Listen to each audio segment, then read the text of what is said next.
Alright, informative video tayo ngayon guys.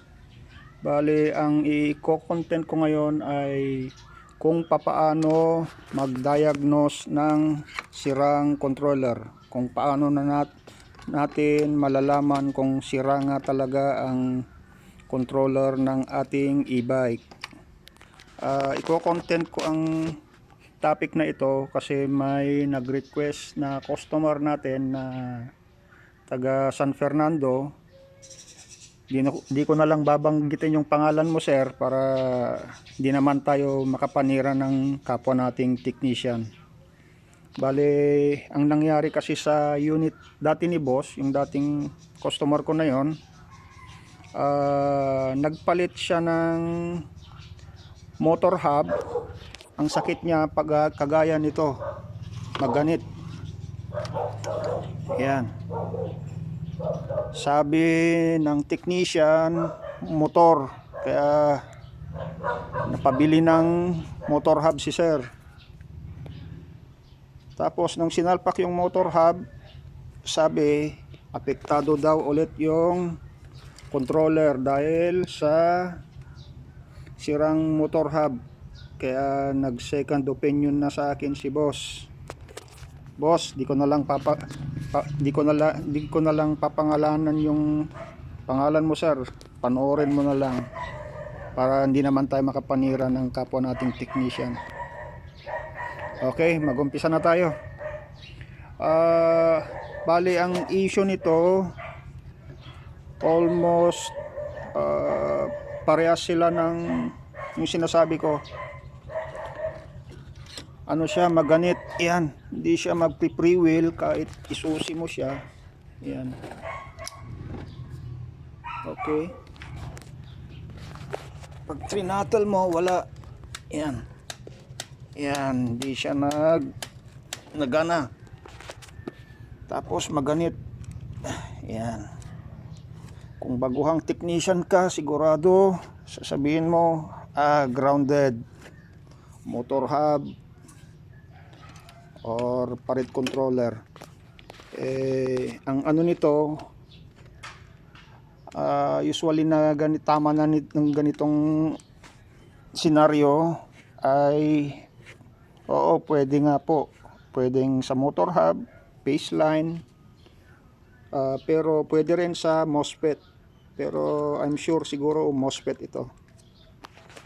Medyo tiyagahan na lang po ninyo ito, medyo mahaba. Para lang naman po sa mga gustong matuto ito, para sa mga baguhan, saka sa gustong malaman kung or ma-confirm kung sira nga yung controller nila. Yan. Okay. Bali, gagawin muna natin, sasaksakan natin ng diagnostic tool. Ito, best friend ko to. Yan. Alisin natin yung baseline, ganyan.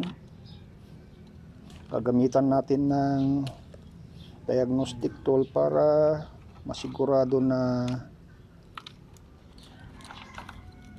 talagang sira yung motor hub or yung controller. First, yung motor hub. Sana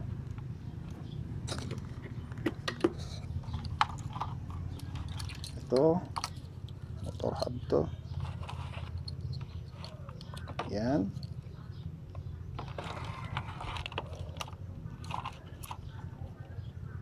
Medyo mahaba siguro ang video na to guys, kaya tsaga-tsagaan na lang ninyo.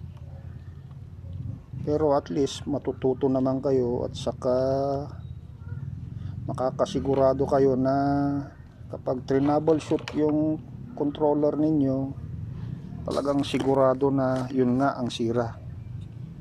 Yan. Okay, milaw siya. Dapat pag pinaikot ko to, nag-alternate ito. Tapos ito sa baseline, dapat steadying umiilaw yan. Gaya nito pag paikutin ko yung gulong. Yan. Okay yung hall sensor. Okay rin yung hall, yung phase wire. Yan. Okay siya. Okay yung motor. Ngayon, yan o. Nag-prefill siya pag nakaalis. So okay siya. Okay ang motor hub. Ngayon sa ano naman tayo dito sa controller. Yan.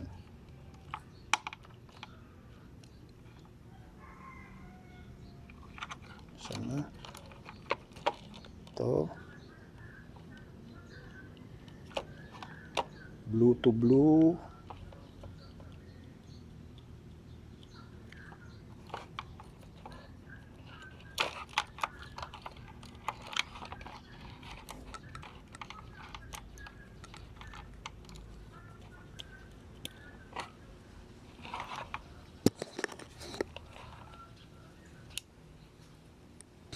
Saksak natin. Yun, umilaw na siya. Open circuit na to. Wala. Doon nga, controller nga. Yan, pag sinusi dapat, pag sinusi mo yan, wala munang iilaw dyan. Dapat iilaw yan kapag pinipihit ito, yung accelerator. Tignan nyo. Wala, steady lang siya. Yan. Kaya ibig sabihin yan, sira ang controller. Yan. Listen natin. Ngayon, may magtatanong naman sa inyo, sigurado, boss, paano wala kaming ganito? Ang gawin ninyo, kumuha kayo ng multi-tester. Yan. Set ninyo sa continuity. Mag-manual test tayo.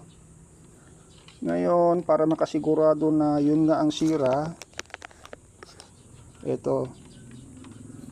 Dapat itong whole line kasi yun nga yung sira.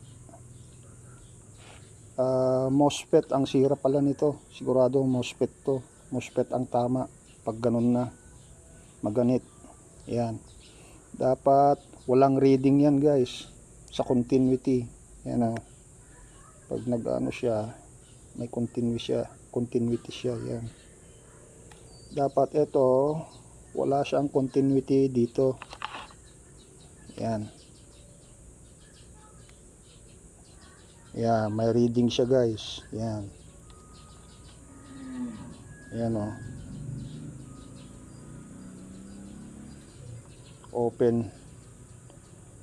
Open circuit or grounded.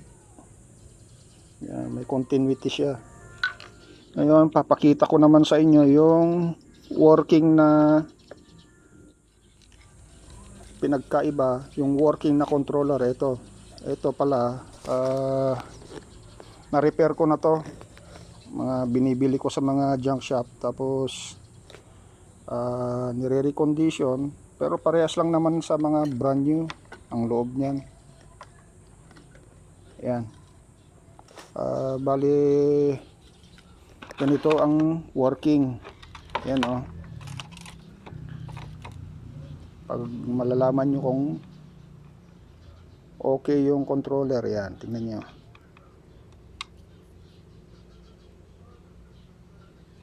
Yan. Wala siyang reading. Yan. Yan o. O, diba? Yan. Walang reading.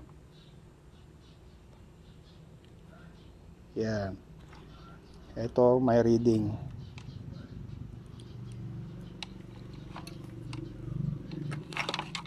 Pasensya na kayo kung medyo magulo.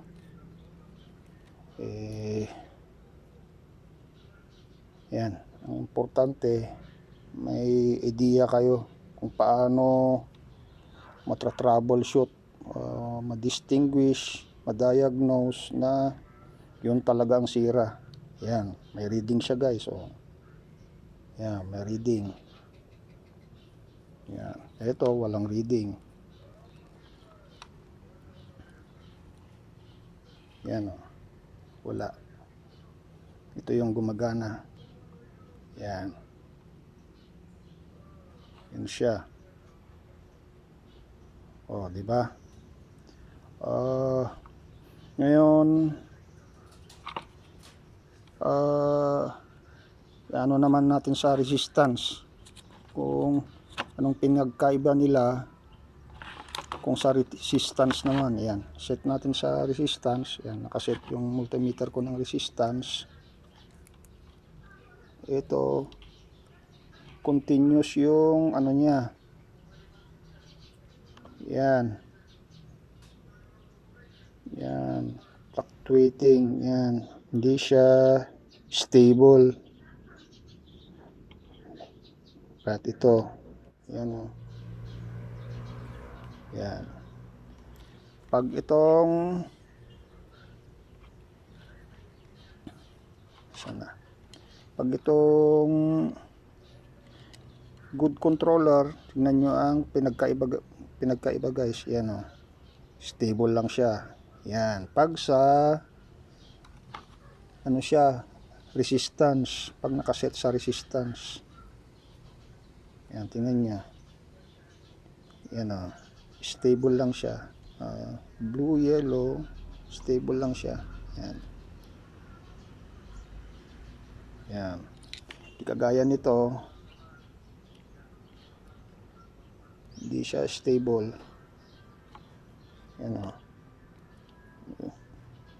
Di natusok, di nag-contact. Yan. Ngayon, i-test natin naman kung gumagana nga itong unit na, itong controller na to. Walang cut, para baka sabihin ano, dinadaya natin. Hindi tayo nandadaya rito. Bali, ginawa ko tong video na to para sa ating lahat ito, mapa-customer, saka para na rin sa mga natututo pa lamang, gustong matuto. Ayan. Power, saan yung power? Ito. Ayan. Switch natin. Tiyagaan nyo lang guys na panoorin ito. Mahaba, pero matututo naman kayo. Saka importanteng maralaman ninyo ito para alam nyo kung hinuhulaan yung troubleshooting sa unit ninyo. At saka para rin sa technician, sa gumagawa, kung napanood nila to, may basehan din sila para hindi na nila nahuhulaan kung sira nga ang controller. Yan.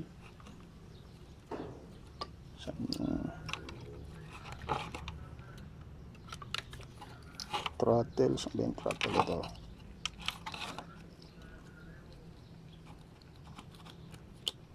Yun.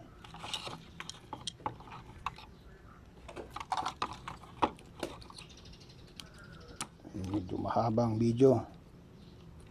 Ewan ko kung i-accept ni ano to, ni Facebook, itong mga ganitong kahabang video. Sana nga pwedeng pwedeng i-post ni payagan tayong i-post ni Meta o ni Facebook. Yan, okay na.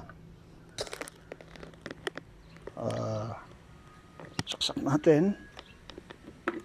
Yan, subukan natin ipihit. Yun, yan guys, diba? Yan. Yan. Okay. Sana may natutunan kayo. And hanggang sa muli guys. Thank you.